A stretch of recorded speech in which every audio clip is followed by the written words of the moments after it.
आदमी मर जाए तो शमशान में फूंक आते हो, जानवर मार के लाते हो तो बड़े चाव से खाते हो। पेट को शमशान बना दिया है, मुर्दा तो जला के घर से बाहर कर देते हो, एक दिन भी घर में नहीं रखते। उसके कपड़े, उसका बिस्तर तक फेंक देते हो।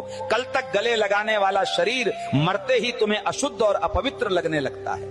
अरे मूर्खों, क्यों तुरंत आग के हवाले कर देते हो? क्योंकि तुम जानते हो कि ये मृत शरीर अब घर में रखा नहीं जा सकता। अरे मेरे पागलों, वही मृत शरीर जब गाय, बकरी, मुर्गी या मछली का होता है तो तुम्हारा नजरिया बदल जाता है तुरंत। तब तुम उसे घर लाकर मसालों में लपेटकर, पकाकर और बड़े शौक से प्लेट में सजाकर दावत मानते हो। इंसान की लाश तुम्हें अपवित्र लगती है, लेकिन जानवर की लाश तुम्हें स्वादिष्ट लगती है। इसमें कैसा अंधापन और विरोधाभास है। अरे मूर्खों, दोनों में फर्क क्या है? दोनों कभी जीवित थे, दोनों सांस लेते थे, दोनों दर्द और पीड़ा पूरी तरह से महसूस करते थे।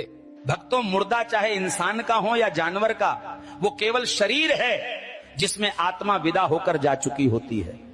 पर तुम्हारी बुद्धि इतनी उलझी हुई है कि इंसान की लाश से भागते हो और जानवर की लाश चाव से खाते हो। अरे मेरे पागलों, सोचो, अगर किसी दिन तुम्हें घर में इंसान की लाश बनाकर परोसी जाए तो क्या तुम खा पाओगे? नहीं ना। तो फिर गाय, बकरी या मुर्गी की लाश खाते समय तुम्हें घिन क्यों नहीं आती? सोच कर देखो। केवल इसलिए कि उसे भोजन कहकर तुम अपने मन और जमीर को धोखा देते हो और खुद को झूठा संतोष दे देते हो। तुमने रसोई घर को मंदिर बनाने के बजाय शमशान बना दिया है। जहां भगवान का भोग होना चाहिए वहां शव पकते हैं।